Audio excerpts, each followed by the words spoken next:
listening to Second Cut. This is the weekly podcast where we talk about topics in film theory, criticism, history, etc. I'm Jacob, and I'm the one who watches these movies with my wife. I'm Sam, and I'm the one who owns this very nice 4K version of Dark City. I'm Kieran, and I'm the one that for my films really should actually be talking at all and should be dubbed over with some bad piano music. Yeah. Every time we've covered a silent movie, you've refused to get your intertitles ready on time, haven't you? I did it the once. I can't remember what for. It's a real shame. Yeah, was it for like the underrated silent film comedians episode? Either that or Méliès or something like that, yeah. Yes. So the topic is not silent films. The topic is cinematic twins, or Kieran, what's the Wikipedia term that we saw? I think it's like film twins or twin films. It's kind of hard to actually describe that without making it sound like we're talking about like The Shining. Essentially, have two or more movies come out within like a year of each other with basically the same plot or a lot of similar stylistic elements. And why does that happen? Is it just coincidence, or are people cribbing off each other? Yeah. Or also, is it only a recent thing that Hollywood has done? Yeah. Although I think it's a lot more forgivable in, the like really early age of film, where people are just like, what books can we make into movies? Ba-dum-ba-dum-ba-dum. I mean, let's be fair, that is still happening. What books can we make into films? I've always said that the way to make it a living as a novelist is not actually to write the novels very well and have those sell. It's to write something subpar mediocre and then sell the film rights. Like, that's all you need, really. Well, that's what Irvin Welsh said. He said he was he didn't care what anyone did with his movies. It just made turning his books into films, because it just made him a very rich man. Yeah, I can't. I think Patricia Highsmith said something similar when Hitchcock got the rights to Strangers on a Train, and she was worried about the specifics of the contracts. And Hitchcock roughly said something along the lines of, "My dear, once I've made your movie, you won't need to worry about that ever again." Yeah. It's like, yeah, fair enough. It's Hitchcock making your movie. Like you don't care at a certain point, do you? Like you can sit back and relax. I think there are two real sort of forces at play here. The top one being industrial. People want to make money off something that can make money. So, we'll look at what that is for these films in particular. But you're trying to exploit something when you're releasing any film. And then the other thing is there's only so many things you could do within genre. And, there have been conventions and tropes for a reason. You're inevitably going to end up with rom-coms with similar premises. High-powered executive woman works at a job. I mean, how many rom-coms did I just describe there? It's theoretically unlimited, but it is also pretty limited in structure and ideas, what kinds of beats are happening here. Yeah, and obviously this doesn't take into account, I mean, the list. I mean, we got specific ideas. I mean, we had some ideas, but kind of mainly there's a big list on Wikipedia under twin films. Admittedly, the one that Sam's paired his up with is The Matrix is paired up with another film called The 13th Floor, although it does put in things Existence in Dark City is there as well. But what this doesn't do is obviously it's mainly sort of English language stuff. We're not going into coincidences that this actually happened to come out with something with the same plot from Nollywood. Like, in the nicest way, we don't know about that, and on our very Anglospheric kind of internet searches when we're doing our research, because we obviously use the internet, we don't have access to the big university libraries, they're not going to put them on there. So we are putting it from a very limited view, and the same when we maybe discuss kind of the industrial side, it's from a very Anglocentric view. Yeah, I mean, the ones you think of from recent years, like say this kind of the last 25 years or so. You think of things like Deep Impact and Armageddon. You think of Olympus Has Fallen, White House Down, and a few others like that. Really, just Well, the main one I think of is Immaculate and the First Omen, because I reviewed both of them for the film magazine. And I think Immaculate had been completed a few years earlier and held back, and then just released later. But the fact is, they are pretty much the same plot and came out within 2 weeks of each other.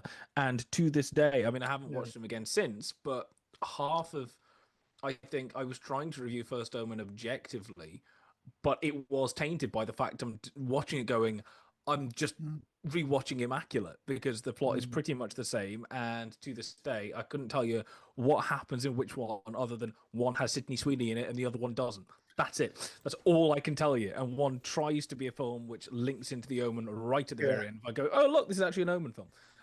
So that's kind of the one I think of. Yeah. And then actually, when I was doing research for one of my conference talks that I did a couple of months ago, watching loads of recent slasher films, and actually on here they've gotten Totally Killer and Time Cut are on there, which are both kind of travel back in time on a time machine, and there's a slasher killer on the loose, and we've got to stop them like that. But then also, I think It's a Wonderful Knife is very close to that, although that's slightly different in that it's obviously playing on It's a Wonderful Life. But all of those are time traveling slasher films, and to be honest, I'm looking at them both going Totally Killer, Time Cut. Couldn't tell you which one's which. Couldn't tell you which one has the mask. Couldn't tell you the plot. The book blurred into one. Admittedly, I watched an awful lot, about 25, 30 odd, about 10-year-old slasher movies in very quick succession. No idea which one's which. Haven't got a clue. I think another important part about the industrial part is the release, that they're pretty close together too. So 2 films that I wrote about at the film magazine being the same were Saw 2 and the stupid escape room movie. Like, they're pretty much the exact same, just with little things changed, but they weren't released within a year of each other. Like, it was decades apart. And no, the issue with the escape room movies, there were 2 escape room movies. Oh, that also. Because you had the one where it was like the multiple levels and it went through, and then you had the one where it was like a cursed object in the room with Skeet Ulrich. Oh wait, is this a third one? Are there 3 escape room movies? Well, you had the escape room one that then became Escape Room 2, like Day of Champions or whatever it is. Yeah, so there's one from 2019, there's one from 2017, and another one from 2018. Escape Room Day of Champions follows up from the other. So yes, there are 3 of them. Oh wow. Well, it's just I think the temporal relation is important, because otherwise, Die Hard on a boat, Die Hard on a plane. That's a different phenomenon. We're not talking about capitalizing on like the trend of the moment. Kind of lots of similar ones coming out over several years. Really, we're talking about just a very small kind of period of time where it's just, isn't it weird that these 2 films are basically the same, but was made by different people. And yeah, in a weird way, something like Time Cut and Totally Killer actually, I think, is capitalizing on a trend, because I think it is actually capitalizing on I will write an article on this at some point, on what I'm now terming the Landon slasher, which is Christopher Landon takes a film and an IP that's already there and goes, can we make this a slasher movie?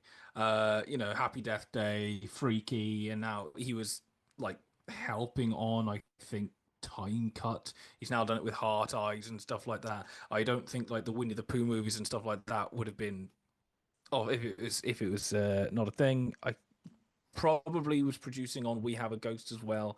It done a few other things as well, but I think that also those kind of 3 films, I mean, one of them is Land, and the other one is kind of capitalizing on this kind of changing idea of the slasher, kind of like slick, trendy kind of play up of conventions, bringing in other IP sort of ideas. And so a time traveling one kind of makes sense at that point. Obviously, with the success of Happy Death Day, can we just go full time travel? I think that is a thing which is going on there. Not all the time, but sometimes it is. Other times you just get pure coincidence, like we discussed with The Raid and Dread.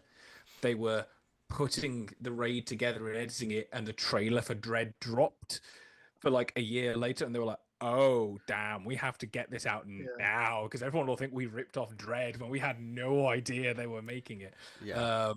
And like Shaun of the Dead and the Dawn of the Dead remake as well were originally slated to release on the same weekend by accident, and they had to shift, I think, Shaun of the Dead a couple of weeks one way not to clash. I think they had the same thing with The World's End and This Is the End as well, which I think is probably in this list somewhere, where it was just a complete freak accident that the names were pretty much the same and they had to do some jigging around. So sometimes I think it is a capitalizing on something. Maybe the success of a film in recent years, obviously something Well, with Ants in a Bug's Life, like, it's capitalizing on the more widespread, better looking CGI. And like trying, Pixar's already in the market. Ants is somebody, DreamWorks, right? It's somebody else trying to get further in or break into the market. What can we do a story about? Well, bugs. We could do that now without people in stupid looking costumes. But that was quite interesting because it's Jeffrey Katzenberg being a really petty man, basically having a big fallout at Disney, and they said, "Right, we've got to get our version of this out before Disney gets there, just because it looked bad on me if we don't." Basically, it was very personal. Oh, there you go. I mean, I'm looking at this list. I'm seeing things like Tombstone and Wyatt Earp, and both Wyatt Earp kind of films. And you'd go, that's not capitalizing or anything, but you have to remember, like 2 years earlier, Unforgiven won everything. Yeah. And apparently The Western is dead, and now Unforgiven has gone and done something. Yeah. So you get the Quick of the Dead as well, and but Tombstone and Wyatt Earp have particularly interest because they're adapting the exact same story. Yeah. So I do think sometimes it is a quick capitalizing on something that's out there. Yeah. Sometimes it is a coincidence, but there are times where it's like, right, okay, we're going to go for it. I'm seeing Leviathan, Deep Star 6. Deep Star 6, Sean Cunningham movie. It's not great. It's fairly flimsy. Based Under Siege, I think there's a trend on flimsiness and those sorts. It goes Alien, Deep Star 6, Inseminoid. Inseminoid is very, very flimsy, and I've been at a screening with the director. It's not incredibly put together well. But yeah, some of them are interesting, and others it's just like, okay, this is the same movie. You get weird coincidences like Done in 7 Years in Tibet. I don't know if there was anything specifically political going on at the time. Buddhism was becoming more and more in the public eye or anything like that. I have no idea. Maybe there was. Scary Movie and Shriek, if you know what I did last Friday the 13th, I'm looking at the list as well. That is definitely capitalizing on the neo slasher as a result of Scream, and I know what he did last summer, and Kevin Williamson. So that is an industry-based capitalization. That this is very easy for people to do it. I've just thought of two with biopics. With biopics, you had two Winston Churchill movies coming out very, very close to each other. So the Oscar-winning famous Gary Oldman one, and then the lesser-known Brian Cox one that came out the year after, I think. And then I think a bit before that, you had two Truman Capote movies. So you had Capote with Philip Seymour Hoffman, and then the one with Toby Jones. I can't remember what that one's called now, but Infamous. Yeah, I think the famous one at the moment is probably Olympus Has Fallen and White House Down. Yeah, which are the same movie. It's like the same trailer. To be honest, I'm fairly sure you could put the same trailer, leave out the main actors, and go which movie is which, and even the directors wouldn't know. But you have stars like Gerard Butler, who kind of seems to star in multiple movies that are the same in a given calendar year. You know, it's weird. They're like kind of. You get actors like this that are sort of like acting versions of Status Quo, where they do the same thing very close together but still make loads of money. Yeah, but a lot of time that it's not so much that maybe they've just filmed those like back. Some have taken a lot longer, and then they've just happened to come out, close to, their most recent movie. So it's it's interesting things to consider. Not quite in this vein, but that made me think of this, that I always forget which one of Gerard Butler or Russell Crowe is in Les Mis, and it's both of them. They're both. It's like, which one am I thinking of? Oh no, it is that one, but it isn't that one, and it is that one at the same time. Yeah. Yeah, and I'm sure there are going to be others actually looking at it. They've pointed out The Pope's Exorcist and The Exorcism, both with Russell Crowe as an exorcism, but The Exorcism was not the Pope's Exorcist 2, even though he was Russell Crowe in a horror movie playing an exorcist exactly the same. And they made the poster art look basically the same as the Pope's Exorcist poster art, didn't they? But the hilarious thing is that The Exorcism had been filmed several years before. He then did the Pope's Exorcism. That got released. Then The Exorcism came out after they'd greenlit the Pope's Exorcist 2. So everyone was half thinking this Pope's Exorcist 2, and it wasn't. And Exorcism is a slightly better movie than the Pope's Exorcist. Pope's Exorcist is just cash in. Exorcism is not great, but at least tries to do something vaguely introspective. Pope's Exorcist 2, I dread to think how bad that will be when it comes out. And also, Greg, he said Danny and Arnold, so he and I were on the same track. I wish that there had been a movie similar to Twins released around the same time as Twins. Maybe with, like, I don't know, Stallone and the dad from Back to the Future. I don't know. What, Twins movies with twins in them? Yes. It's just like, you'd have to just take your glasses off. It's like, are they blurry? Am I seeing double? How much have I had to get a personal breathalyzer, wouldn't you? Like, worrying. Yeah. All right. Well, we have 6 movies that to kind of talk about. So three pairs. 6 movies that are weirdly similar and don't really involve twins, but they're called twin movies for some stupid reason. I mean, these 2 films, are they twins? Are they the same people? So the hilarious Kieran, is there an adaptation of this story where they are twins and not the same person? I don't think so. It's like reverse Prestige, but with Dr. Jekyll and Mr. Hyde.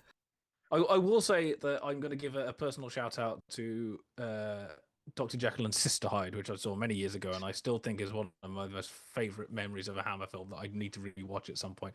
And it's somehow surprisingly decent, even though it's obviously a cash-in. It's in 1971, so it's in Hammers. We need to put lavishings of, they've relaxed the codes on what we can do. Let's have some nudity in this.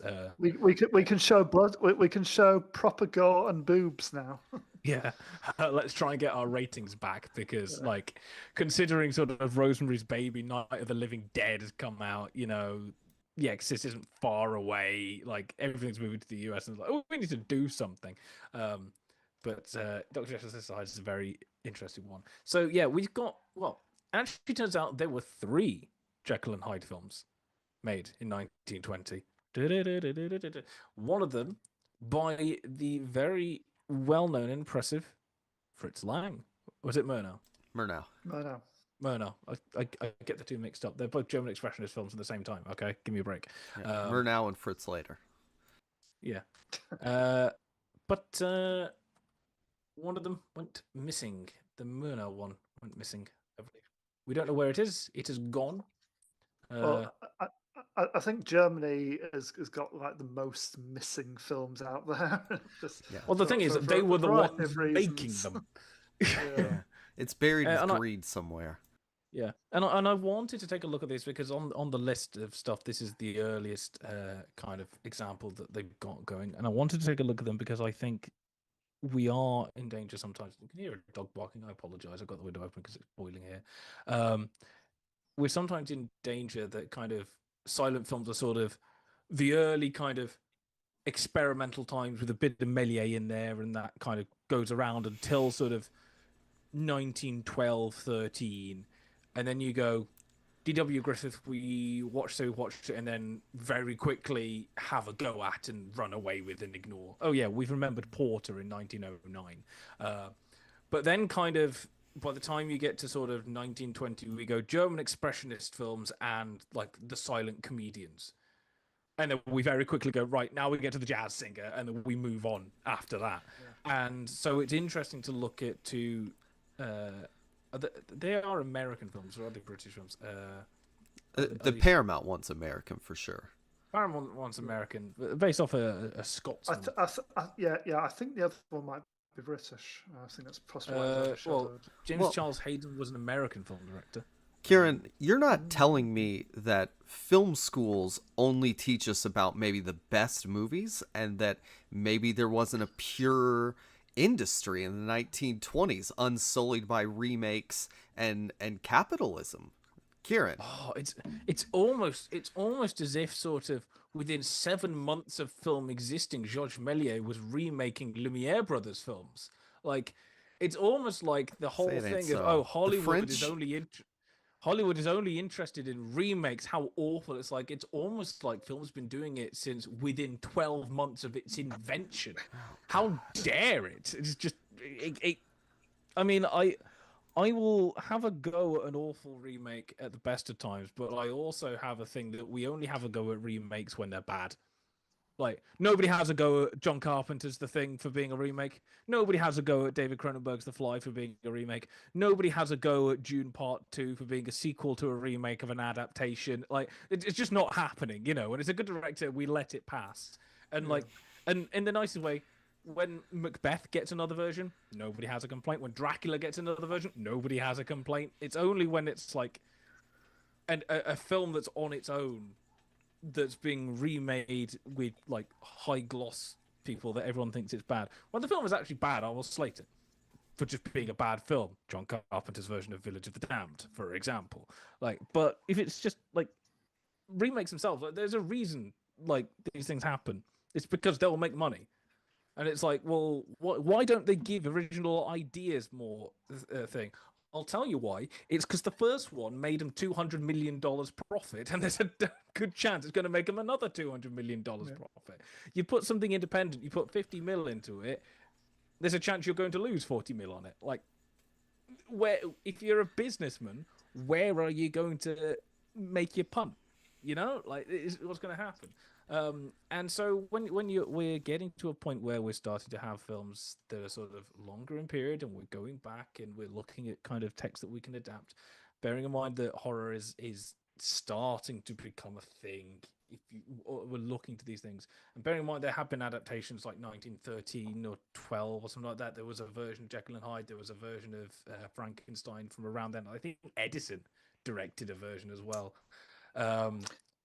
Yeah, it was made by that version was made by the Edison Company. I mean, they weren't really crediting directors back then, so no. Yeah, he also didn't pay for rights and just stole it. I'm sure. I mean, it's not like the German filmmakers would have done that at all, is it? No, definitely not. Not like I don't know, F.W. Murnau would have taken a classic work of Gothic literature, about 30 years old by now, from the British Isles and made a version and not gotten the rights to it. Of course not. Never would have done that. And I will also say nobody complained when Robert Eggers was like, "Oh, I'm remaking Nosferatu." Everyone's like, "Oh my god, it's going to be the greatest thing ever." It's like, it's still a remake. You got to keep yourself consistent. Anyway, sorry, that's my remake rant over and done with. For now, it will come back in subsequent episodes. But yeah, and go listen to our Nosferatu episode. Yes, obviously. Plug for that.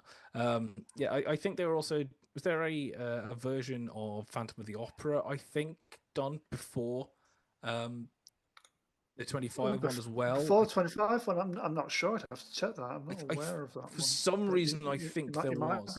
You're right. So people were experimenting with kind of the stuff before Universal got to them, essentially. Yeah. We didn't just start with Universal Horror. People were experimenting with adapting these tales. So you've got 3 versions. You've got the Murnau version, which is now lost, called The Head of Janus. Apparently, it did quite well. Conrad Veidt was in it. Looking at it, Steve Joyce, who was a Stevenson researcher, described an all-star cast team. Cinematographer Carl Freund, who was Murnau's kind of thing and invented kind of the unchained camera. Kind of, he is the reason we have kind of most of the camera movements and that kind of thing that we have now. Even though they had cameras before, you strapped it to a vehicle, essentially. He essentially kind of pioneered moving, so very influential. Possibly one of the most influential cinematographers of all time, maybe. Conrad Veidt was in it, who obviously would play in Caligari the same year. What's his name? What's the guy's name in Caligari, guys? I can't remember. The somnambulist. He's got a name. I'm sorry. It's just I'm not going to find hair. Yeah, and then I got nothing. He is also in The Man Who Laughs, wasn't he? Here's Yes, what it I'm was, yeah. checking out is was Jekyll and Hyde written about in From Caligari to Hitler, and I can't find mention of it. I think he just talks about Murnau more generally in that book. Yeah. So I So mean, who and the knows man what who, it said about Weimar Germany? We don't know. yeah, and The Man Who Laughs is an interesting one because it's essentially that adaptation of the Victor Hugo novel, which they based the Joker on. So obviously a very, very Yeah. influential film. If It's even if you sick. don't know about it, it Ju- is a very good film actually. Yeah, it is very good. Yeah, just break off brief, Kieran. You were right. There was one adaptation of Phantom of the Opera before the Universal one. It was a German version from 1916, Das Phantom der Oper. I knew there was It is one. and it is also a lost film. Yeah, and it's like I'm fairly sure there was a version of Hunchback as well, sort of 16, 17 Yeah. before the 23 version. So these kind of things, because the 23 version is often sometimes considered in terms of universal kind of thing. Because I think their version with Lon Chaney in it as well. So they were playing around with stuff before then. But then we get By the way, while we're on cool silent films, I also want to throw out go watch Renoir and The Man Who Laughs if you want like really cool looking silent films. Yeah, I was going to say it's a bit of a slog because I mean we're just not used to watching silent films in general, and I think it's something that you have to try to train yourself into. I mean, we've all been through film school, and we find it a bit of a thing to watch them, but sometimes they are just worth it, and they're glorious to watch. These two films, however, the two that we're looking at today, both from 1920. One's you look them up on Wikipedia. One's called Dr. Jekyll and Mr. Hyde, 1920 Paramount film, and the other one says Dr. Jekyll and Mr. Hyde, 1920 Hayden film, because he was the director. And I'm very quickly going to find out which of my notebooks I've actually got my notes in for these. This was the French critics were the first to actually designate it this way. I'm sure this one is the Paramount film, and this is the auteur work. Yeah, we say auteur film, but in the nicest way, the Hayden version is not interesting at all. It's not great. So I watched both of them. I think Jacob, you watched little bits from both, and Sam, you watched the Paramount version with John Barrymore in it. With fun fact: Drew Barrymore's granddad. Oh, yeah. I would say that my impression of the two of them is part of what affects my enjoyment of it is some of the what I believe to be post like film era work that has been done to kind of put together the Paramount version that I watched. Besides the music, like some of the intertitles look more modern, and I don't know for sure though. Yeah, I mean, I haven't gone that far deep into it. Apologies. This episode is a little bit sporadic, but it's interesting to see these two. One thing I will say is that the 1920 Jekyll and Hyde, there are some changes to the original novel. There's some characters that are not in it. So Millicent Carrew, so George Carrew's daughter, I'm fairly sure isn't in the book. From what I can remember, and I have had to teach it a couple of times. So I'm fairly sure I'm not in it. Lanyon's in it, and Hudson are in it, and Jekyll and Hyde are the kind of the main three that are in it. But it's interesting that Millicent then gets changed to somebody else in. It gets to Bernice Lanyon in as a love interest in the second film. So there's some changes between the two. They're adapting from stage play versions that came in the year or two after Jekyll and Hyde was released. I bet that's saved on like producing the script because you're just copying the theater version. Well, it's a similar way to Dracula. It's going to make it a lot easier to film because, and bearing in mind, film is obviously taking an awful lot from theater. And if you don't have a moving camera, you are shooting a stage. It is going to be far easier to shoot indoor stuff. So the more you can keep indoors and just frame very simply, the better it's going to be. Yeah.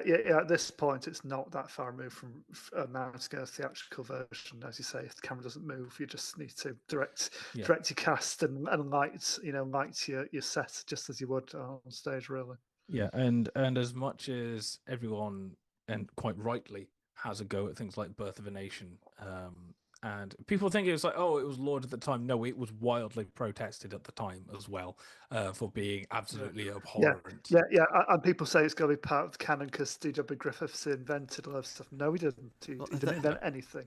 No, he might have popularized stuff, yes. And but it is not revolutionary. No, and it's probably like an early example of what you might term now a blockbuster. So there is importance in it in there, but it's not thing. But one thing that he does do, if you watch quite a lot of it, there are some gorgeous big wide shots. You know, it's like he got some very nice looking stuff in it. If we can give it thing, this is very much sort of brought down, very simple, probably a hell of a lot less of a budget. John Barrymore was probably one of the bigger stars at the time. He's now been fairly influential. You know, and it's kind of John Barrymore is the reason to watch it, because he was a star at the time, and taking on now a classic role in Jekyll and Hyde is kind of what you watch it for. Hilariously enough, no film version, and I think no stage adaptation, even the one that came out like a year or two after the release, has ever kind of actually hidden the fact that the spoilers, Jekyll and Hyde are the same person. Because like within like a couple of months of it being released, everybody knew. But it's then interesting that I went to the high schools that I've been in and tutoring it. People don't know. Kids coming up don't know this, so they get to the end of it. It's like, oh my gosh, he's the same person. Like, did you not know this from the age of like 5? Like episodes of Scooby Doo? Like, no, you're all on TikTok. You don't know these things anymore. But my exposure to it, the TV show Arthur had a like. It was an episode with classic stories told with the characters, and one was Jekyll and Hyde. So it's like, I'm fairly sure I knew it again from like episodes of Scooby Doo where I think they had Dr. Jekyll and Mr. Hyde in an episode. Yeah. I remember the animated movie, part animated movie, The Page Master. Never even heard of it. I saw it with Macaulay Culkin wanders into a library, and Christopher Lloyd is like the is like the guardian of the library, and he gets sucked into an animated world. Christopher Lloyd becomes a wizard, and he basically goes through different book genres. So he does Treasure Island, and the horror section is Jekyll and Hyde. And then he fights a dragon at the end. So they do like pirate story, horror story, fantasy story, basically. Yeah. Also, it's probably. I remember it being good, but it probably isn't. I've not seen it since I was 10. Fair enough. Kieran, back on the style of this, you're 100% right. If Griffiths is like maybe the Christopher Nolan of his era, these films are, I don't know, like Netflix movie quality from like the other silent films I've watched. I think probably Netflix distributed. Yeah. They are fairly quick to make. I will say actually the John Barrymore one is a lot better done than the Hayden version, and this is kind of one of the things that I wanted to bring up, because the John Barrymore version, it's an hour 15, hour 20, something like that, and it takes about 35 minutes to get to the potion drinking and turning into Hyde and the transformation. One of the things it uses some fades and dissolves, and all do that. Quite a lot of it is acting. Obviously, this is 1920. We don't have great special effects this time. Yeah, it's the first transformation. It's all his physicality, isn't it? They haven't added any makeup by that point. You know, it's only like subsequent scenes that they make him look like a warty Nicolas Cage. And then over time, they kind of make him more and more hideous as things go on. But and then it kind of, he has one or two acts, and then it kind of builds and builds. But what they will do is they will cut to close-ups. They will cut to face-on kind of things near the end. There's in the final few minutes, the way he's kind of leering at Millicent and getting close in like the final few minutes. It's a direct address, and I was watching it going, I know that shot. Where do I know it from? Rob Zombie's used it in the music video for Dracula. So it's like Rob Zombie just nicking everything he can. It's like one of the first things you see in that music video.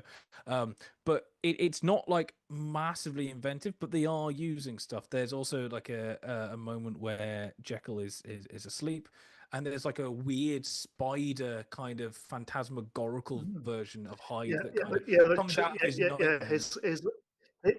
His like dark half literally crawls away from his body and then crawls back in. It's crawls back into. I wasn't expecting that. I was watching it and going, "Oh, hello." And if you look at the credits, like you go to IMDb, John Barrymore credited as Jekyll/Hyde/ spider creature.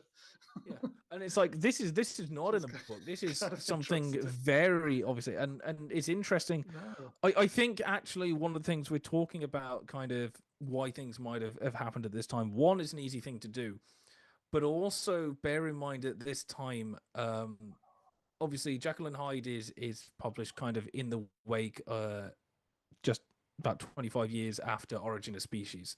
And it is a deliberate reaction to a world post Origin of Species. That's its whole thing. The idea that we have evolved, but there is part of us that is pre-evolved, still dormant within us. The whole thing is there is no Mr. Hyde. You know, it is just another part of him. It's not a separate person. It's the same thing. When you get to 1920, we are right in the midst of Freud. We are right in the midst of psychoanalysis gaining popularity. It's swirling around. And so the spider creature coming out is very much a psychological thing, which wasn't in the purely biological interpretations that of the original Jekyll and Hyde in the first few versions. So that's an interesting thing. And perhaps that's why kind of this whole kind of, I think Beyond the Pleasure Principle, is it here or a couple of years later? I want to say 23, where the id and the ego and the superego really take hold in that essay. I think he's played around with them in a couple of essays beforehand. 23 really take hold. So they're in the public imagination, and so I think bringing in a psychological side, this is one of probably the first examples where you have almost a psychoanalysis kind of bent starting to seep into things, and obviously this will play very much a part in people's interpretations of German expressionism and horror going forward. At work now, starting back at schools again, there's a couple of other people starting at the same time that are doing or have done psychology at university, and they're like, you've done far more Freud than we have, because we do like a bit in one module and move on.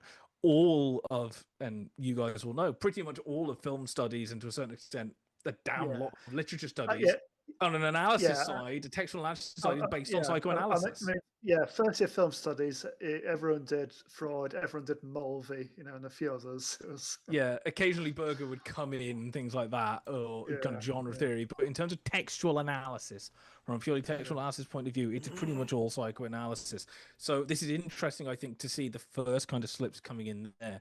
What I will say, and going back to the kind of length in which is this the John Barrymore version is put together, it's a longer film, but it feels much better paced. And one of the reasons it's much better paced is because you have kind of close-ups, you have time taken. There's a thing brought in for this where one of Jekyll's friends, a couple of Jekyll's friends, take him to a music hall to see some dancing girls, and you have just shots of him looking at them, and then you have it's like this is the first time that the first time that Jekyll had an idea of his base nature. I think is base nature like that. It's done in close-ups, it's done in cutaways, it's done in shot reverse, things like that. The other version, the J. Charles Hayden version, is pretty much all wides, pretty much all mids. It pretty much is just like, this is the framing.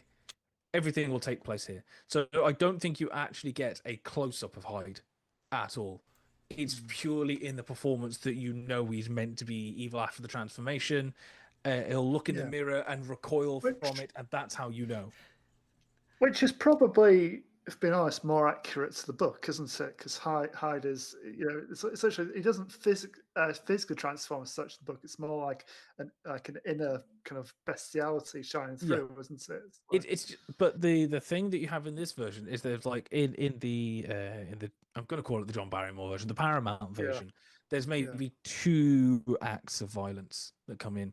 Yeah. In the Hayden version, there's like 4 or 5 in very quick kind of rhythmical succession, but it's all whites.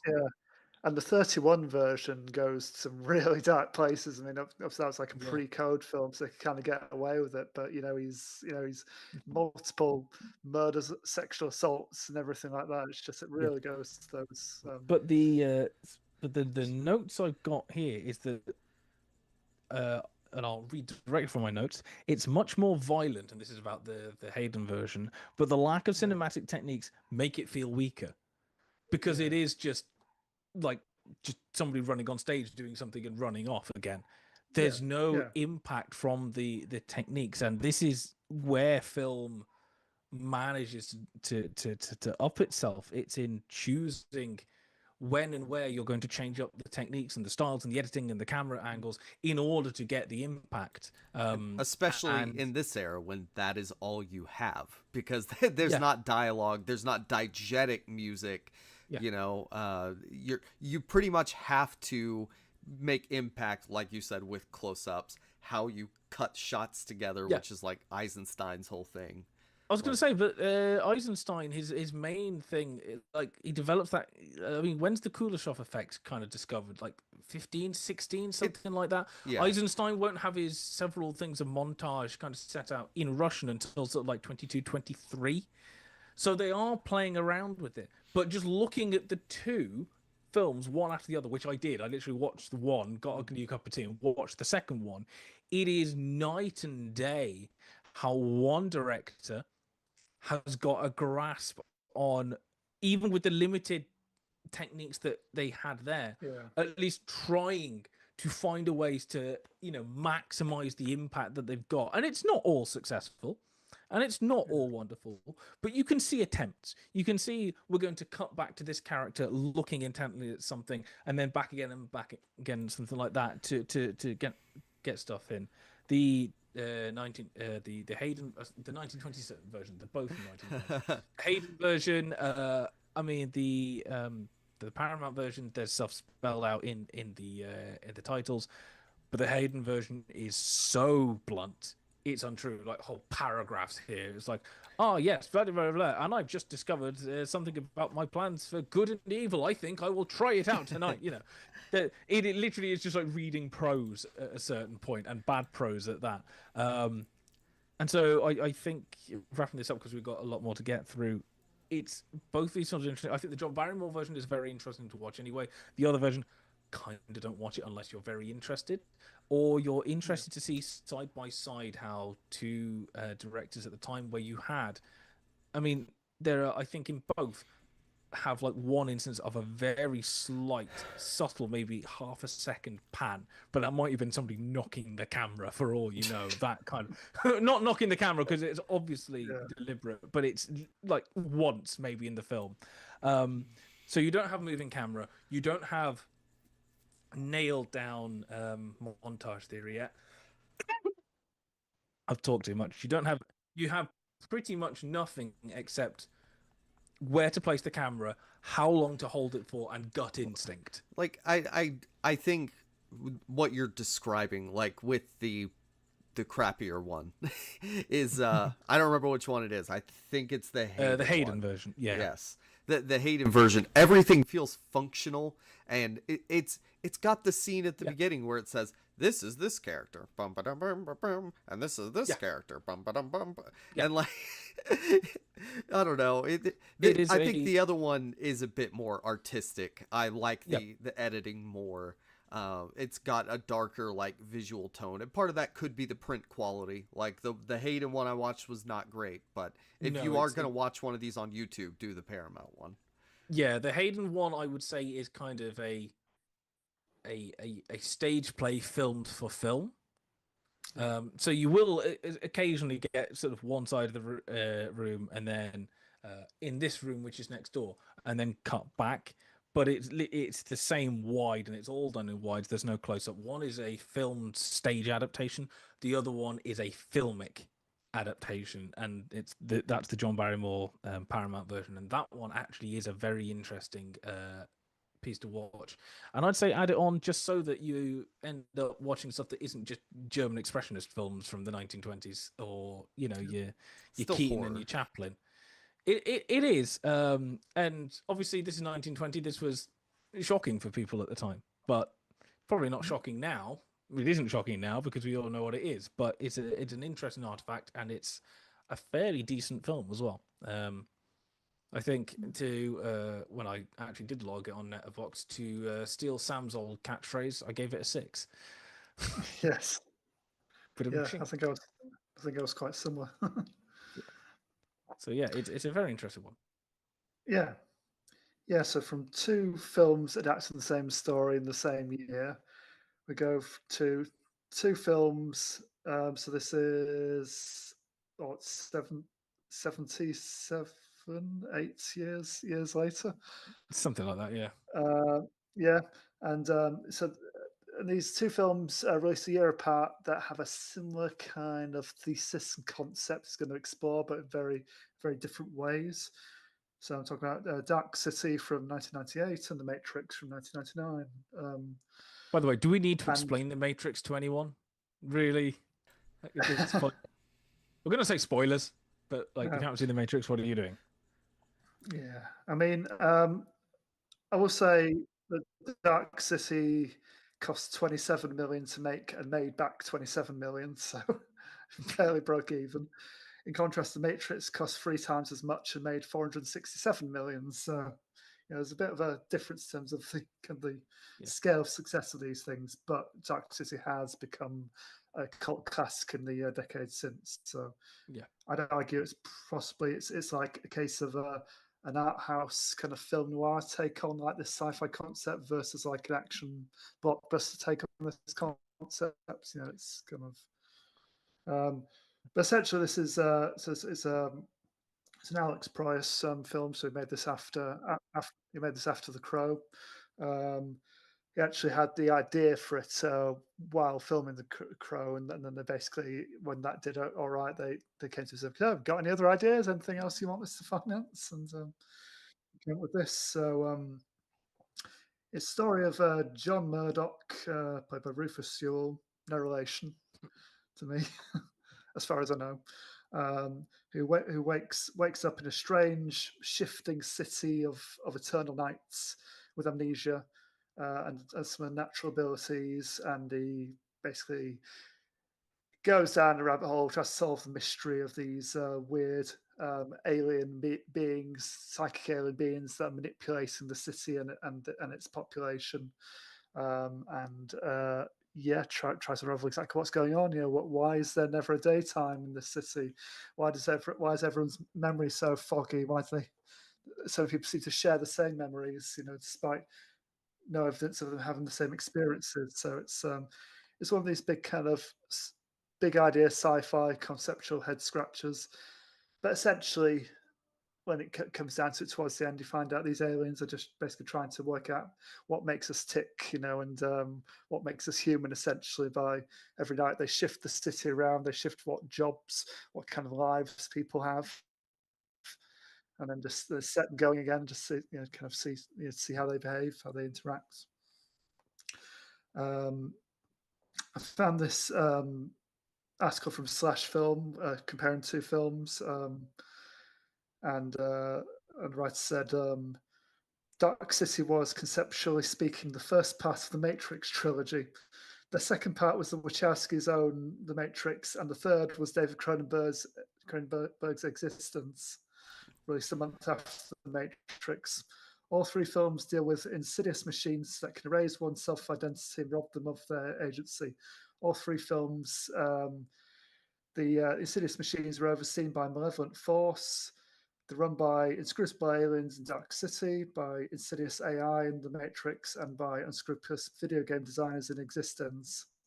three films deal with the Cartesian notion of the existentialist manipulator attempting to distract their selected victim from the truth of their world. See, interestingly enough, I'm going to throw. I mean, Wikipedia's got the 13th Floor in there, which is based on a novel, Simulacron 3, where it's like a computer simulation, that kind of thing. I'm going to actually throw in, also at the same time, as a slight curveball, but you'll get why. I'm going to throw in Truman Show. Yeah. I mean, I found this other piece from Cole's Culture, who and then they actually threw, as you say, Andrew Niccol, who wrote a Truman Show, and how it mirrors Dark City at the point where Truman arrives at the edge of his world, basically, and realizes how closed in he is, and they reckon actually that the kind of similarities between Matrix and Dark City are possibly coincidental, but Truman Show may have been more of an explicit nod to the earlier film. They reckon may have actually been influenced by it, which is kind of interesting. I mean, literally, The Matrix reused some of the sets from this because they're both filmed in the same studio in Australia. And when they wrapped up, Wachowski's saw the kind of film they were making, and then they kind of saw the kind of film that just fake airs. Goes, oh, can we use these? So it'll be all right. We've got some similar scenes on like kind of bleak, kind of urban rooftops at night time, so we could probably save the money by recycling. Hilariously enough, very quickly, I think the 1913-14, whatever it was, Jekyll and Hyde, did something similar in that it was so low budget, it was going around other sets and using their sets in order to make it, which is why you look at it and there's like 3 bottles of potions on the shelves, because that's all they could find to populate it with from other films that were like, they kind of nicked them when they weren't looking, went shoot, go put them back kind of thing. So it happens. And you can also tell watching Dark City when you've already seen The Matrix. Oh yeah, this this reminds me of the spaceship a little bit. No, this is that street. Oh, this is that street. Oh, it's that street. Okay. Yeah. I mean, there's been some discussion about at this point, kind of towards the end of the 20th century, it's kind of capturing the zeitgeist, really a lot of paranoia about technology and kind of what's to come, and what kind of question reality and how will the internet change us and everything like that. So it's kind of something was in the water at the time. So obviously a lot of these kind of ideas were driving a lot of sci-fi films at the time as well. I think there's 2 other factors. One is obviously definitely for The Matrix is Baudrillard, and his notions of simulacra, simulation, and hyper reality. But I also think there's no coincidence that this comes on the edge of the new millennium. I think that as a kind of gulf abyss of an edge of what is beyond it, and questioning kind of the nature of this, we're going into something which is kind of fundamentally different, possibly with Y2K bug kind of in the air as well. Yeah. There's definitely something in all of that hanging around to make this kind of air of dank paranoia. There's kind of an edge that we've been contained because you have that chasm. Yeah, and there's been some discussion about like this film, Dark City, kind of incorporating elements of Bertrand Russell's 5-minute hypothesis kind of idea as well. So the idea of kind of, can we really trust our memories, and how do we know that everything wasn't created 5 minutes ago, and everything we see around us is an illusion, and these are fake memories implanted in our brain. We can't prove that's not the case. So this is obviously also, I mean, with The Matrix, people have kind of attacked it for being kind of pseudo philosophical, but apparently the amount of kind of philosophy professors that have tried to introduce Plato and Plato's cave from the Republic, and everyone's gone, oh, like The Matrix. But there's also in the 1500s, 1600s, Thomas Aquinas had his idea of a controlling demon. Sorry, he was a monk or a priest or something like that, which essentially did the same when this demon controlled all the inputs coming in your sight and sense, and therefore how can we know what's real as a result of this controlling demon? Well, and of course the answer being we can't differentiate, so like it doesn't matter.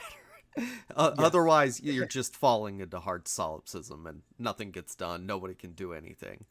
I mean, and obviously, The Matrix dealing with like a lot of some, simulated reality, and just us being under thrall of like a force we don't understand for nefarious purposes and everything like that. I mean, I've always really enjoyed Matrix. I think it's such an entertaining blockbuster. I've always I mean, the ideas are there, and obviously, some of the visuals they came up with are obviously rightly lauded. I was struck to the Wachowskis, some of their script writing tendencies tend to be a bit more, kind of stating out loud kind of what characters are meant to be going through at that point, and Yeah. making sure even the slowest member of the audience can keep up. It's like, I don't think they have exactly the most trust in their audience, really.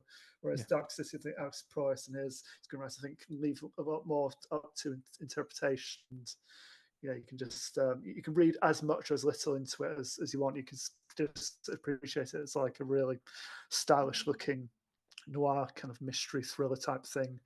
Some kind of weird visuals thrown in, or you can really dig into it about kind of the inner workings and kind of what it's all meant to mean and what it says about the world and everything, if you want as well. I mean, I think with the Matrix, I think there was quite a bit of studio, not interference, because there is mostly the Wachowskis. That's the Matrix 4.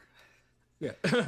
Oh my god, it's a bloody awful movie. It might be worse than Revelations. I'm not sure. But I think, like for example, originally the character Switch was meant to change gender. In the real world in the Matrix, and they got rid of that. And obviously, when you have big names like Keanu Reeves, like Lawrence Fishburne, I think Hugo Weaving was definitely fairly well known at the time, and these kind of people in there. And when you've got about 70 million put in 97, 98, put in from people that have done one feature film, maybe two, you're going to have some studio overheads trying to control. So it may be that they asked to make the dialogue a little bit clearer. Possibly, yeah. We do also have future Wachowski scripts, to be fair.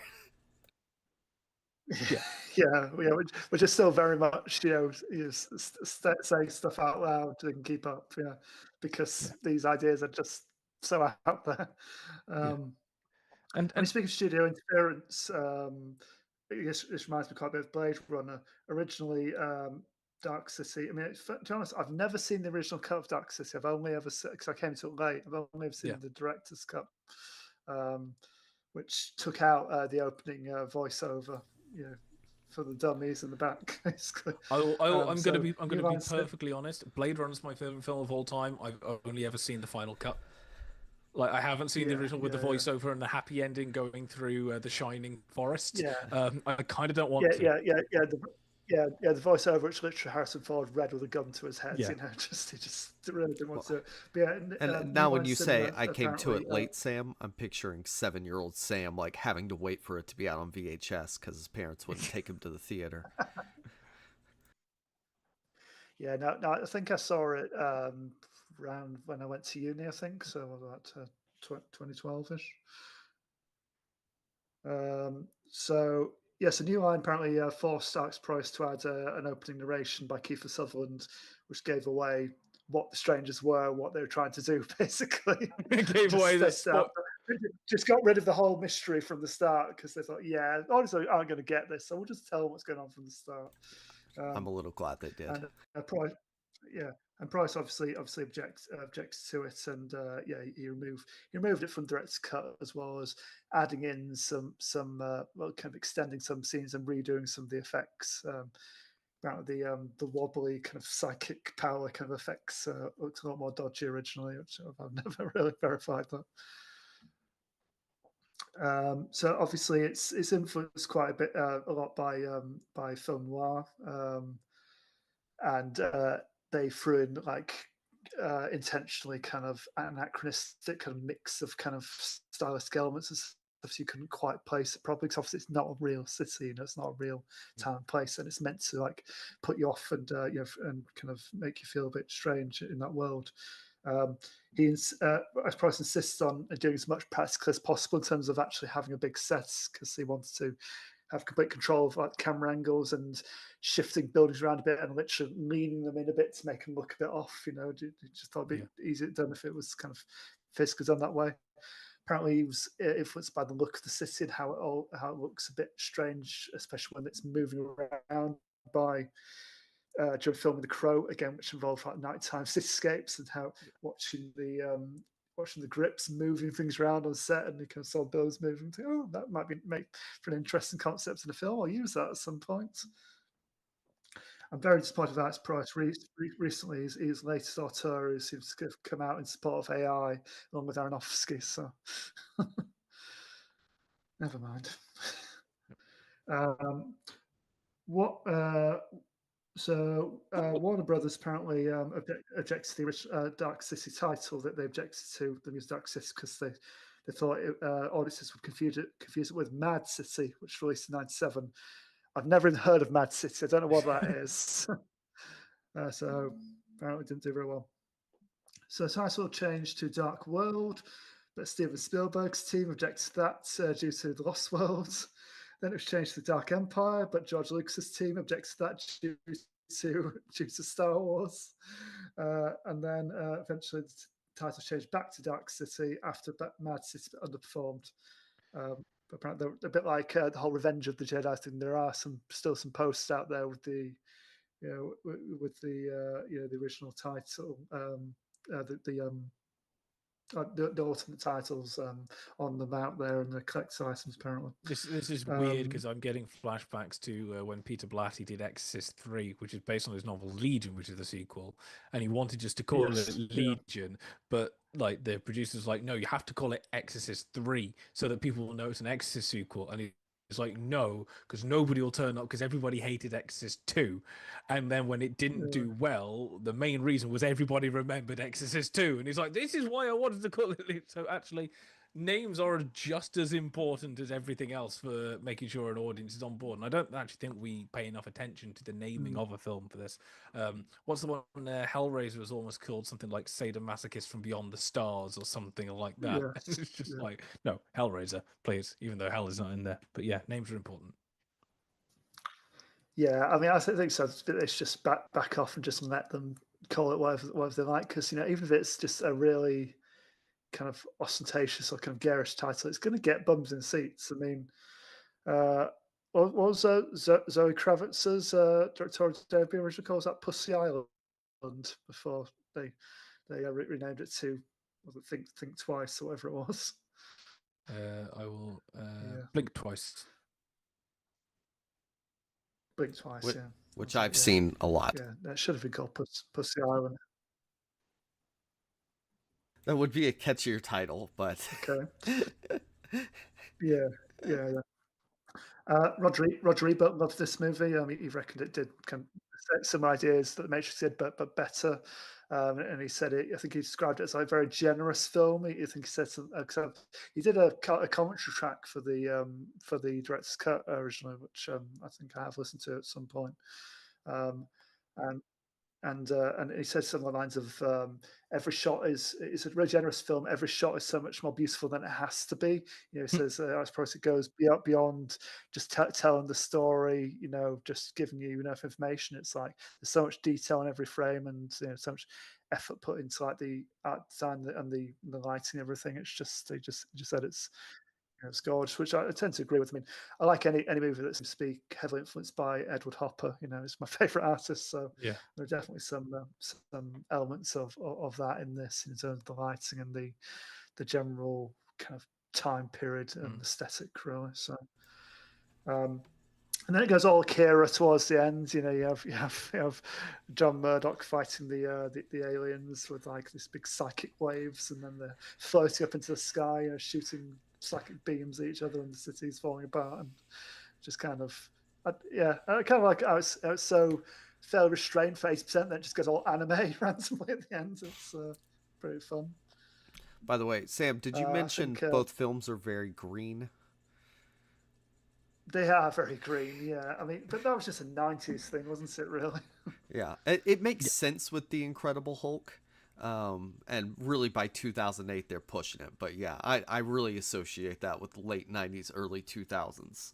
I was going to say even parts of things like Fight Club are a little bit green. Yeah, Saw is very green. Underworld, however, it's completely blue. The Wolverine flashbacks in the first X-Men are really green as well. I seem to The first season of Supernatural is shot the same, but yeah, with more of an icy blue tone. Yeah. It's like, if you want to make it vaguely gothic-y horror, you shoot it in blue. If you want to make it kind of dark noir sci-fi, you shoot it in green. Do you reckon this is why the bit in Everything Everywhere All at Once, the laundry and taxes thing, there's a green tint to it because it has that kind of alleyway noir kind of setting? I think that's the Wong Kar-wai influence. I think so. Look, In the Mood for Love was quite green, so we'll go for that for this scene as well. Yeah. Green. Yeah, I mean, I think it looks great, and there's some interesting ideas in it. I think the supporting cast is really good. I mean, well, Rufus Sewell, I think he does his job fine. I mean, he was fairly unknown at this point. I think he was known as a theatre actor in the UK, but basically unknown outside it. I think it was just luck. I think one of the producers saw him in a play and said, "Oh, he'd be quite good," because I think they wanted a kind of an everyman, this lead role. I think the studios wanted to cast someone bigger, obviously, as they usually do, but they said, no, this guy's Save got money. something about him. It's this kind of this kind of low key intensity. Jennifer Connelly's good, and William Hurt. You have Richard O'Brien, basically just playing Richard O'Brien in this, which is wonderful. I mean, have you ever seen Richard O'Brien not playing Richard O'Brien? Like, it's weird because I don't know him from Rocky Horror. I know him from reruns of The Crystal Maze. Like, that's my Richard O'Brien, but he's exactly the same. He's exactly the same. So he just changes coats, between roles. It's amazing. And of course, the late great Ian Richardson as the leader of the Strangers is fun, looking like a very aged Cenobite. Yeah, and when we say the Strangers, we don't mean the Strangers, like the one that's coming out in the couple months' time. It's going to be awful. Yeah. No, this version, the Strangers. So yeah, as is given away in the spoilerific opening narration that was thankfully taken out. The Strangers, they're extraterrestrials, psychic parasites, basically, who just burrow inside corpses and then pilot them around, and they like dressing in black leather coats for some reason.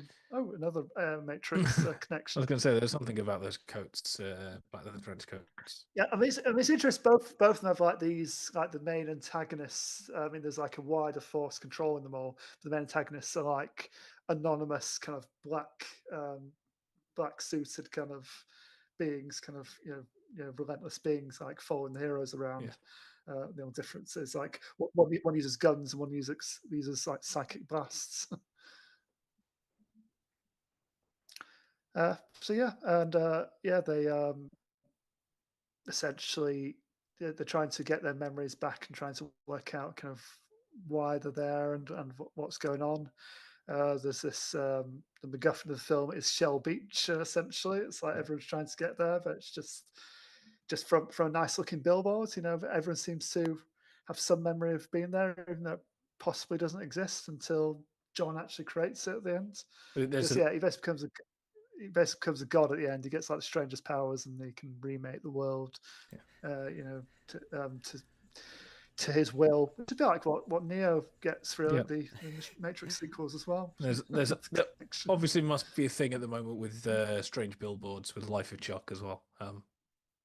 Yeah, it's true. Well, also, they're very British, even if they're Americans, in the way they say he's a tuna. He can tune. Yeah. Yep. There is actually a shared cast member as well, isn't there? Bruce Spence, one of the Strangers, and he's also in the third Matrix film. So there you go. He's also the Mouth of Sauron. And the gyrocopter pilot in Mad Max. Yeah. Apparently, he's also in. I'm just looking at his Wikipedia. He's also in Revenge of the Sith. He's also in Finding Nemo. Flipping heck. Oh yeah. He's a cool alien with the lines on his face in Revenge of the Sith. Yeah. There you go. Which isn't Darth Maul, by the way. No. Talk about the one who meets up with Obi-Wan and tells him Grievous is here. Nice. Yep. Beautiful. I think that's about all. It's about all I have to say about Dark City. I think it's I really like it. It's fun. Fun in different ways than Matrix, but they're both very enjoyable, but in their own ways. So. Yeah. I do think it is coincidental that they're using they come up with essentially the same concepts, but through different prisms. So yeah, it's just an interesting coincidence for me, really. I'm not partial to either. I don't prefer this style of filmmaking, but after finally seeing Dark City, I guess I'd watch that one if you were like, you can watch The Matrix or Dark City right now. I mean, the thing is, again, I saw Dark City many years ago and have vague memories of it and vague memories of enjoying it, but I've just seen The Matrix so many times. Like it's The Matrix. Like there's just a certain point where it's like I've seen Dark City once. I've seen The Matrix like 15 times. Like it's The Matrix. Like it's one of those films that you kind of find yourself quoting the bits that aren't the normal quotes. Yeah, Like, so a bit close to go for me. I've probably seen Dark City 5 times and The Matrix a dozen, maybe. yeah, it's like I'm fairly sure I did one of my first ever film essays at university on The Matrix. So like, there's a slight bias there, but yeah. And if you haven't seen The Matrix, why not? Yes. Yeah. So from all this, these kind of philosophical influences and kind of film history kind of things and all that, yeah. Shall we? Two films that are completely not. And now for Shall we something discuss a completely couple different. of shall we discuss a couple of rom-coms from about a decade ago? God, Sam, it's been a decade and a half. I have bad news for you. Yeah. Like here's the thing. We discussed sort of. I mean, the two Jekyll and Hydes are roughly the same plot, but there are bits where they take differences. Like in the I was about to say the 2021, the non-John Barrymore one. Like he gets arrested at the end, and there are differences in the characters and stuff like that. These two films, I watched both of them today, one after the other. They are pretty much exactly the same film, like aside from like the shooting style. They are the same but different. I think this best embodies what is a cinematic twin, because they were released within 6 months of each other. One was under threat of suit based on the title, and they literally the same like concept in it. There's just differences in the characters and what literally happens. Some of the styling differences beyond the visuals. Where they take place and how does place function within that story. They are fundamentally different, but I've seen Friends with Benefits a few times. I realized I haven't seen No Strings Attached the amount of times I thought I had. I really didn't remember it. And I said at the beginning, I watch these with my wife. I do. I love watching rom-coms. She enjoys the movie Friends with Benefits, so I've seen it a few times. And now I see why we have not watched No Strings Attached a few times. I mean, I only got around to watching Friends with Benefits, and it was fine. And I just kind of think, good job that Tim Blake and Mila Kunis are charming, because there wouldn't be much else in this movie for me if they weren't. No. I mean, the thing I noted with the two is that one, Mila Kunis and Tim Blake kind of drive the entire thing, and it's not like Natalie Portman and Ashton Kutcher aren't like good. That they're kind of, they do not have the spark that Tim Blake and Mila Kunis did. The one thing I got from that film rather than the other one, I can't remember which one's which. I'm so sorry. This is the point of this. We're just like, which one is it? I couldn't remember the title for No Strings Attached. I kept thinking it was just Go With It from Adam Sandler, and it's not. Okay, so which one is the Mila Kunis one? That is Friends with Benefits. Friends with Benefits. Okay, Friends with Benefits is an awful lot more frenetic, and it's got that speed, especially at the beginning, where and has far more of a comedic edge to it. Whereas No Strings Attached is a rom-com with the same plot and a few funny moments in it, if that makes sense. So they were written at the same time. And like I mentioned, Paramount, who was making No Strings Attached, that script was originally called Friends with Benefits. I think also F Buddies was an option. And they threatened friends with benefits with a suit. And the director who did that had just done Easy A, which is why Emma Stone is in this movie for 2 seconds. But yeah, so did wonder about that. that is what happened. I don't know why No Strings Attached backed down, but either way, they changed their name. They got out first. They were in theaters in January of 2011, and then Friends with Benefits got the really sweet summer spot in July of 2011. And I would go to movies by myself in this time. I was a senior in high school then, and I don't know. I didn't watch these then. I didn't go to the theaters for them. Yeah. Yeah. No. And I went and saw mean, putting Insidious. something in January. Yeah, January is very often kind of considered sort of a dead zone for films. It's the dumping ground, isn't it? It's like anything Yeah. we haven't really got a good spot for. Which is why we'll I'm just get out there. I'm a little bit worried that the trailer for 28 Days Later Bone Temple come out today, and that's coming out in January next year. And I'm just like, ugh, we have a black female director. Where we're going to shove this film? We're going to shove it in January. This isn't a good kind of thing. Kind of like, what are they trying to do? Are they trying to like? Not good for her career. Like, put it in March, maybe. Like, why do they not do it as a yearly slot? I don't know. Well, anyway, the good thing for No Strings Attached is they probably released then because there wasn't a ton else coming out, and they made a ton of money. So that's the plus side. The downside is the movie sucks, and it's just about passable. On its own. The thing is, again, I watched both of them back to back today, and like back to back, one is far more entertaining and far superior to the other. And you mentioned we'll talk about Friends with Benefits later. No Strings Attached is 2 hours and 10 minutes, and the version I watched with ads made it probably pushing like 2.5 to 3 hours. Like it was a lot of ads. The version I watched was only sort of an hour 40, an hour 45. Maybe it was 2:10 with ads then. I don't know. It was very long. Possibly. It's 108 minutes, so whatever that is in runtime. Yeah. I thought Friends with Benefits was pushing alongside it being nearly 2 hours. So. Yeah, apparently No Strings Attached comes in at 1 hour 50. Friends with Benefits comes in at 1 hour 49. Okay, well, there you go. Literally can't even be separated by the time. With commercials, it was 2 hours 10. The other I watched on a streaming service where it was available, so I didn't have an ad issue. Yeah. But I think even without the ads, No Strings Attached feels longer, and part of that is it's a dramedy. So I expected what we got with Friends with Benefits, but we don't.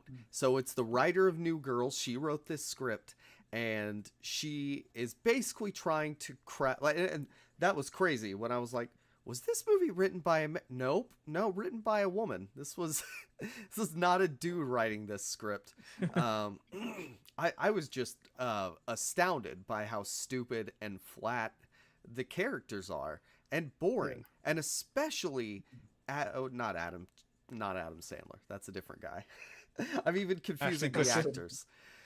Yeah, Ashton Kutcher, who I think pulls off this kind of character in Valentine's Day much better, but here it doesn't feel genuine because the origin story. So it's like there's a few different films you could say it's like this movie, but one that stands out is 13 Going on 30, where the two main characters have this relationship when they're little kids, and then there's sort of the fate element of them continually bumping into each other, like I don't know, when Harry Met Sally or some other Destiny sort of film. So there's all that, and in those early scenes they're Ashton Kutcher going, "Can I do a sexual act with you?" Or I'm at a frat party dancing with girls, or I meet you and here's my hot foreign girlfriend. Like, they don't lean into him being a womanizer, even though he obviously is.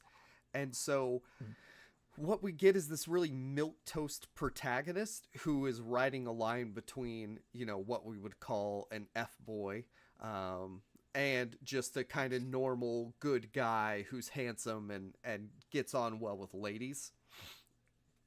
And I think if you're doing a real rom-com, you should lean into he's a bad guy, but now he's going to be reformed, because there's no art to it. It's just he had so.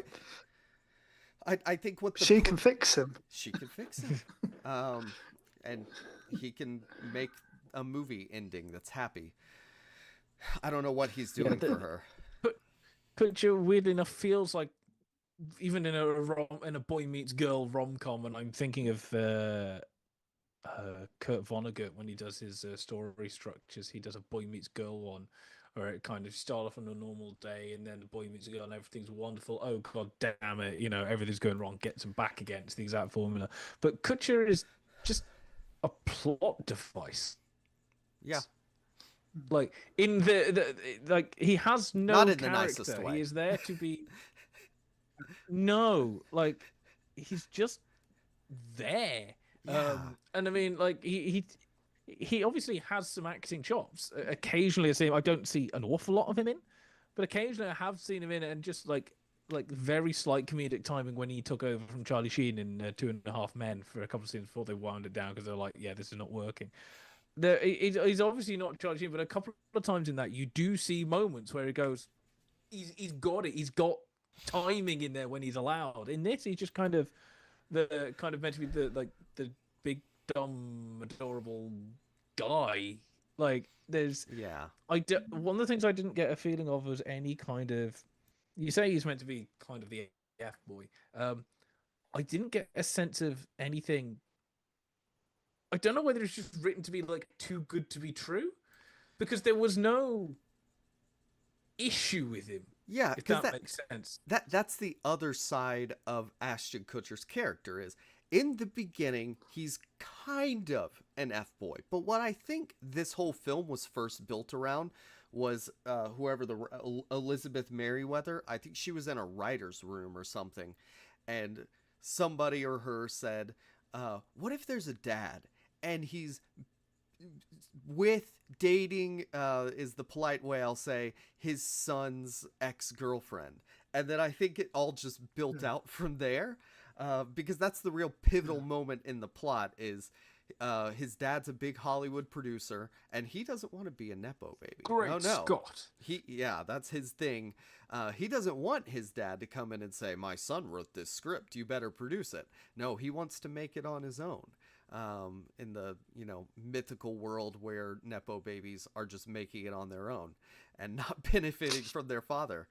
But yeah, he is dating the woman with an accent, which I don't know what it is. Australian, British, French. Vanessa, yeah, they are together. So he goes and calls every woman in his phone, and one of those women is Natalie Portman. And so instantly he is smitten, and he wants this to be a real thing. And Kieran, that's where I agree with what you're saying. He feels like a cipher for like a dream guy. I will say very quick before Sam comes in, if you're going through everybody on your phone and you've got a list of girls on your phone and you're single, in the nicest way, it's Natalie Portman, the last person you phone. No, it's not. It's alphabetical. I'm sorry. but by the way, the one with the accent, it's Olivia Thirlby, so it will be Australian.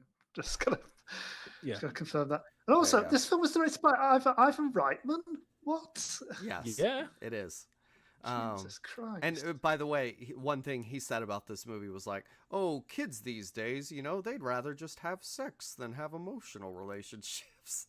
So but this movie is like less interested in them just having sex and more interested in the emotional relationship side of it.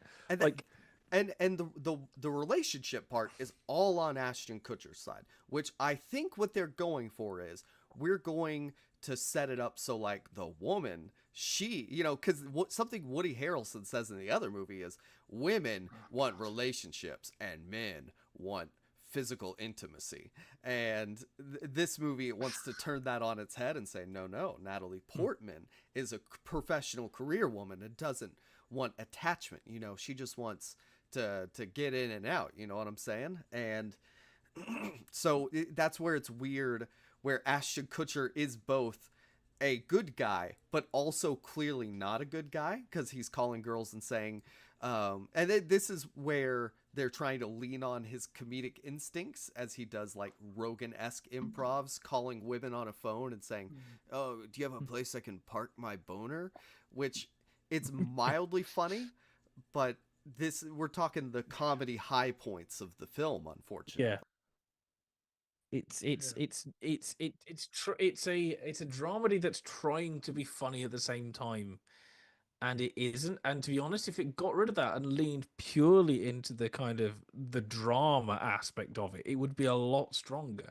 If it focused like and did it as pretty much a straight drama, and because it has times when, I mean, I've said with Friends of Benefits, there's a more frenetic pace. There's like a lot more of a back and forth between Kunis and Timberlake and stuff like that, and that's part of the charm that they fire off each other very, very well. There are times there's a couple of montage scenes where they're hooking up from time to time, Portman and Kutcher, whoever, whatever they're called. I'm just going to name the actors. Yeah, Portman and Kutcher. Where you have that kind of montage and that kind of thing, and that's okay. But it feels like, weirdly enough, it's trying to be the other one, even though they didn't know they were doing it. If it got rid of that, like genuinely, if this was like an extra 20 minutes and they went straight dramedy and went for the like some of the gave Kutcher a character, and went for a slightly more serious route of the effects of like this and stuff like that. Day. Yeah, and kind of went that kind of route, it would be a lot better film, because at least it's taking its material so that it doesn't feel so just there. It doesn't know what it actually wants to do. It doesn't know whether it wants to be a comedy or a drama or a romance. Here's an example of Kutcher being like a good guy is whenever she's on her period, he brings over a period mix CD with period theme songs. And that was the first moment where I'm like, did a guy write this? Because I can't imagine a woman being like, he made me a mix CD for my period. No, they'd be like, okay, dude, we're just banging. Like, this is weird. Don't make me weird period mix CDs, please. I think actually, though, a female writing it is actually probably like on the money of what a guy would try and do, and it's just like this is probably written from the perspective of somebody that's had a guy do that. The problem is that so she has 3 roommates. One's a gay guy. One is Greta Gerwig. A lot of the actors are too good for this movie. And then another one is what's her name from The Office, Mindy Kaling. So they're all doctors, they're all living together, but there's no commentary on like, oh, rent's so expensive in Los Angeles. Nothing like that. It's just, we need all these characters in the movie. There's a side plot, quote unquote, between what's her name, Greta Gerwig, and then Ashton Kutcher's best friend that doesn't really go anywhere, and I don't think has a conclusion, and doesn't matter. So instead of like her only having like the best friend character is Greta Gerwig, she's got all these other people too, and I don't understand. Like, it's just needlessly convoluting what's happening and who's causing things, and I don't know. Like there's really good moments from Gerwig and Portman. But yeah, very quickly, I do want to point out that we talked about the kind of dispute between these two films. We haven't pointed out that the two actresses were in the same movie together the year before. They were both in Black Swan. Oh yeah, because I knew Natalie Portman was in it. I completely forgot Mila Kunis was in it, and I was like, the year before they're in the thing, and then like, I don't know, like 6-8 months later, the two movies are suing each other off the wall. Like, Mila Kunis had the weird early 2010s, didn't she? Go from like from Friends of Benefits to. I mean, that was obviously the film guy thing all through that, but yeah, going from Black Swan to Friends of Benefits to Oz the Great and Powerful. That's a weird run. Jupiter Ascending. Oh Jesus! She's kind of getting all of her genre stuff out of the way so that she can say, "We've done psychological horror, a psychological thriller, a Satoshi Kon remake. Have we ever done Sorry, have we ever done Jupiter Ascending on one of these podcasts? I We don't need think to. So Have we done? Yeah. Chappie. And we can we can discuss how I mean, because just kind of throws out the I love dogs hi, Oh, yeah. doggy. when trying to say something. Bees So recognize he's a dog royalty. man, and yes, and Sean Bean's bees recognise royalty. No, bees sense That's royalty. it. Yeah. Anyway, Oh. I will Oh, very quickly say Wachowskis. with the Friends with Benefits, I am not a rom-com person. I will kind of not tend to watch them because they're just not my thing. But I really actually did enjoy Friends with Benefits. I'm like, this is actually really fun. I Yeah. enjoyed good. I enjoyed good ones. I didn't love it, but it was very very watchable. Yeah, The only thing I kind of objective, but it's a very kind of 2010s thing. The Woody Harrelson character. It's just Oh, the yeah. one gag is he's gay. Yes. And Yeah. they keep repeating it, and Which and it's him being gay and him asking every other man he meets, "Are you sure you're not gay?" It's just Yeah. oh god. yeah, it's like the weird negotiation between we are trying to give representation. We're not saying it's a bad thing, but we're also giving it like negative stereotypes and associating it with toxic masculinity. Like it's will- very odd. I will also say that obviously this proves that once again proves that the Zombieland family never dies because we've got Emma Stone and Woody Harrelson in this movie. Obviously, yeah. Woody Harrelson and Jesse Eisenberg doing all the Now You See Me films. You had Emma Stone helping to produce A Real Pain with Jesse Eisenberg. You know, it proves that the Zombieland family never dies. Whereas Abigail Breslin coming for a reunion tour with all this stuff. The very 2010ness of both of these films, like there's a couple different aspects to each one individually, but No Strings Attached, the side best friend character for Ashton Kutcher, has gay dads. And so he talks about like, my dads are gay, but I'm straight, you know, and like it's very strange humor. But it's obviously trying to make it like this is socially acceptable, but we're also going to make jokes about it. Yeah. And the other thing No Strings Attached has is people smoking weed very casually.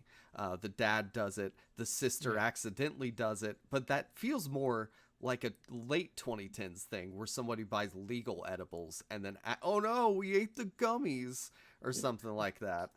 Can we also just say with the No Strings Attached, criminal underuse of Carrie Elwes? Yeah, he's in it for no reason. Yes, other than he happened to be there. Like, I don't understand it. Like, Maybe he was on, in such a way that you could making something else on the same lot. But like the makeup and costume and all the hair and the facial hair and stuff, it's the kind of thing that if you didn't know it was Carrie Elwes, you'd completely miss it. I would imagine it's a better appearance than his blinking or missing appearance in the final Mission Impossible. Where she just walks through a door and that's it. That's the only shot you're going to get of Carrie Elwes in your film. It's just so not good. The other confusing thing about these movies is obviously Ashton Kutcher and Mila Kunis are married. And so it's like, okay, they're not in the same one because I'd remember that. So that narrows down 2 of the 4 actors. In Friends with Benefits, yeah, it's a lot better. It's a lot snappier. It gets the action better. The characters have a lot better chemistry. It's helped by them having similar goals. They both want to be friends with benefits and don't want something serious. Definitely not. They're cynical. It's about romanticizing New York and Los Angeles.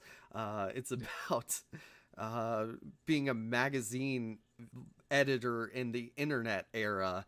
Like that point where, you know, we're still making physical magazines and that's important, but there's obvious like transitions in tech.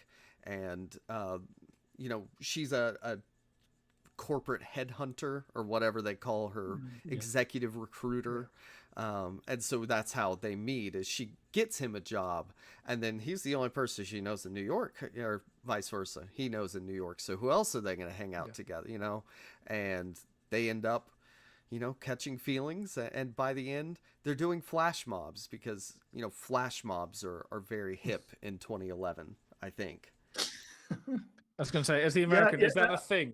Flash mobs over there, especially. No. I vaguely remember we had a brief spell of them just in London, I think, around the same time. But yeah, this one did make it. Oh yeah, flash mobs were a thing. How about that? That's a weird sign. They were a thing. They weren't like something. It's something annoying people did to post on the internet, and other people go, "Oh my god!"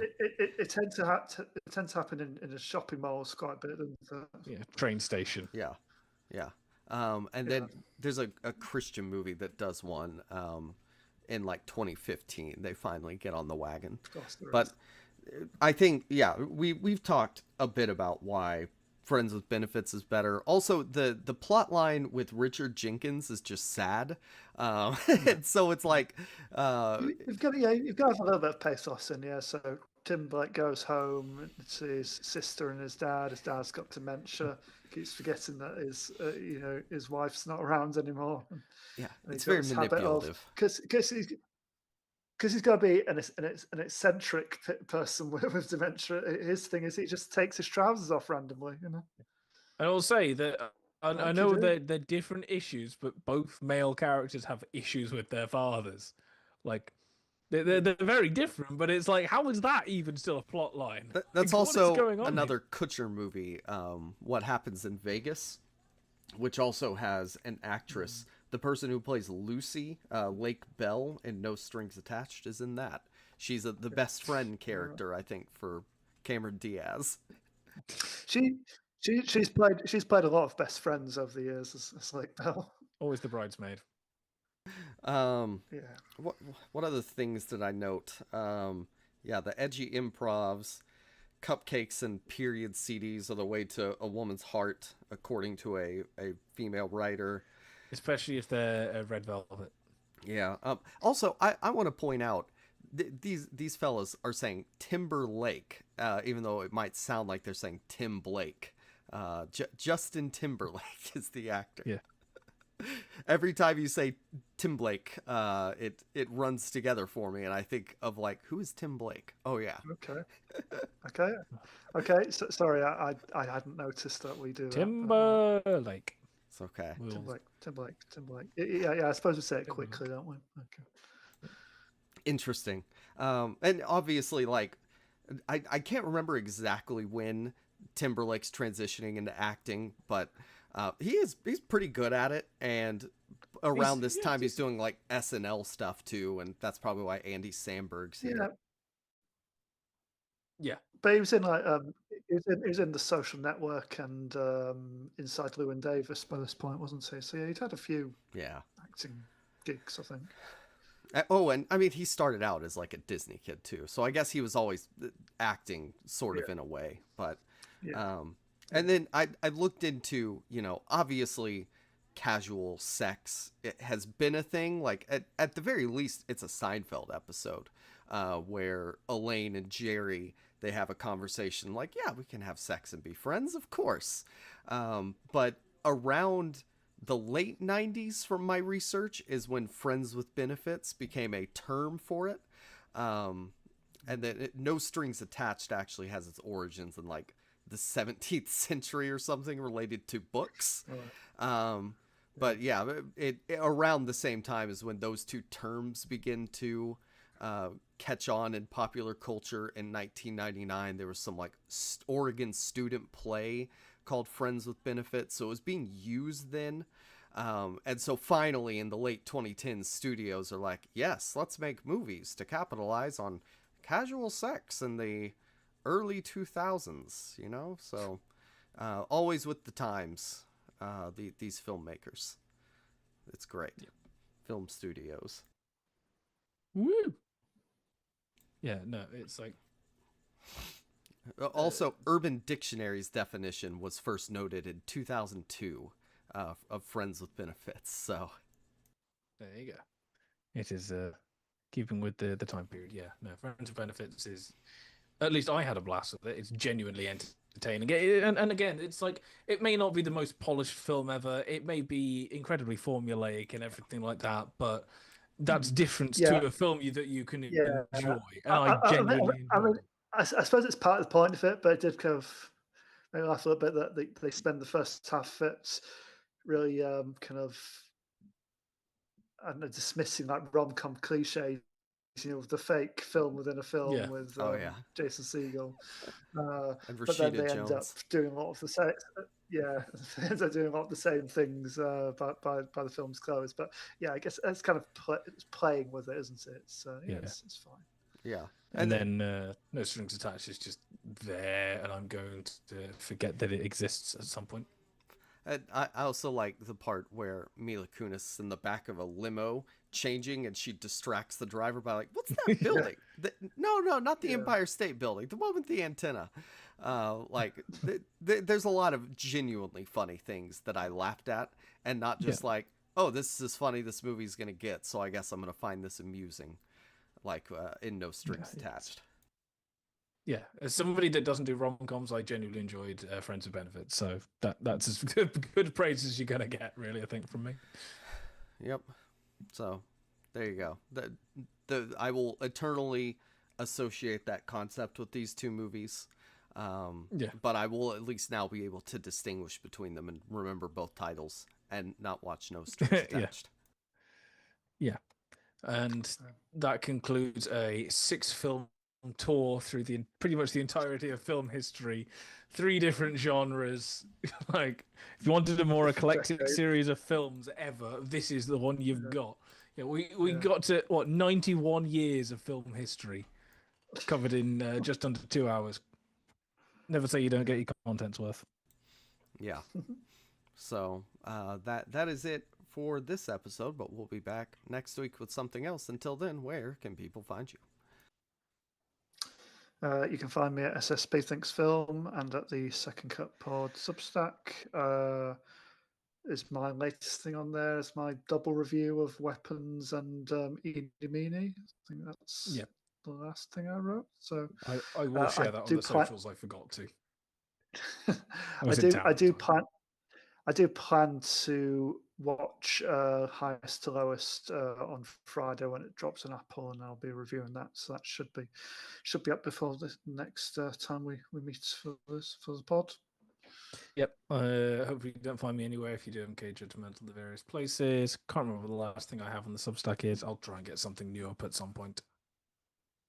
And you can find me at Jacob Film Guy, and ditto on what Kieran said about Substack stuff. We will actually watch things at some point.